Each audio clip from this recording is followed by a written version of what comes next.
بسم اللہ الرحمن الرحیم۔ السلام علیکم ورحمۃ اللہ وبرکاتہ۔ پیارے بچوں، آج جو کہانی میں آپ کو سنانے جا رہا ہوں اس کا عنوان ہے سبق آموز نصیحت،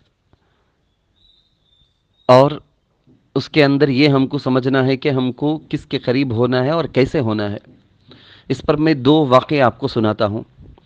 پہلا واقعہ کتابوں کے اندر لکھا ہے کہ حکیم افلاطون نے حضرت موسیٰ علیہ السلام سے ایک بار پوچھا، حضرت فرض کرو کہ اللہ نے مصیبتوں کو ایک تیر بنایا ہے، تیر، اور مخلوق کو نشانہ بنایا ہے، ایم بنا لیا ہے۔ اب یہ تیر ہے، اس کو اللہ چھوڑے گا، یہ مصیبتوں والی تیر وہ لگے گی مخلوق کو۔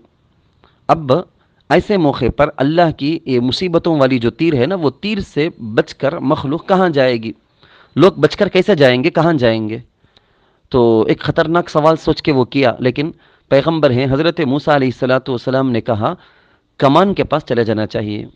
یعنی جو آرچ ہے نا، اس تیر کو پھینکنے کا جو کمان جس کے ہاتھ میں ہوگا نا، اس کے پاس چلے جانا۔ ادھر چلے گئے تو ادھر سے تیر نہیں چلے گی، تیر ادھر چلانے والے کی طرف تو نہیں چلتی نا، اپوزٹ سائڈ میں چلتی نا، تو اپوزٹ میں نہ رہو، تمہیں اللہ کی طرف ہو جاؤ۔ تو اللہ کی طرف رجوع کرنا، اللہ کی طرف ہم جانے کے لیے جو اعمال ہیں ان اعمال کو کرنا، یعنی جن کاموں کے کرنے سے اللہ کی نزدیکی ہم کو حاصل ہو جاتی ہے، اللہ کے نزدیک والے قریب والے بندے ہم بن جاتے ہیں، وہ کام ہم کو کرنا۔ اسی وجہ سے کہا جاتا ہے کہ دیکھو، معمول دنیا کی ایک مثال دے کے میں آپ کو سمجھانے کے لیے بولتا ہوں۔ اگر کوئی آدمی پتھر اٹھا کے کتا کو مارتا ہے تو وہ کتا ہے نا، پتھر کو نہیں دیکھتا، پتھر پھینکنے والے کو دیکھتا ہے۔ کیوں؟ اس کو معلوم ہے کہ یہ پتھر کچھ نہیں ہے، پھینکنے والا ہی اصل ہے۔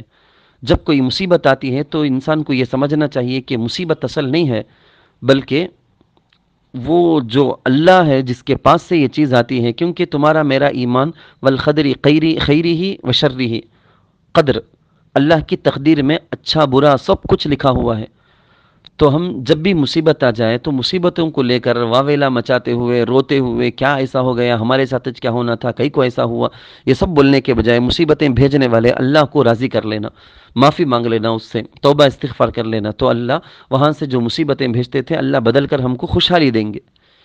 اسی وجہ سے کتابوں میں یہ واقعہ آتا ہے۔ امام احمد ابن حنبل رحمۃ اللہ علیہ ایک بار وہ دیکھے کہ خواب میں وہ اللہ کو دیکھ رہے ہیں، اللہ کی تجلی کو دیکھتے ہیں، تو پوچھنے لگے کہ یا اللہ، کوئی ایسا کام ہے کیا جس کو میں کر کے آپ کے قریب ہو جاؤں، خاص قربت آپ کی نزدیکی حاصل ہو جائے، ایسا کوئی کام ہو تو بتاؤ۔ تو اللہ تعالیٰ نے ان کو بتایا کہ قرآن کریم کی تلاوت۔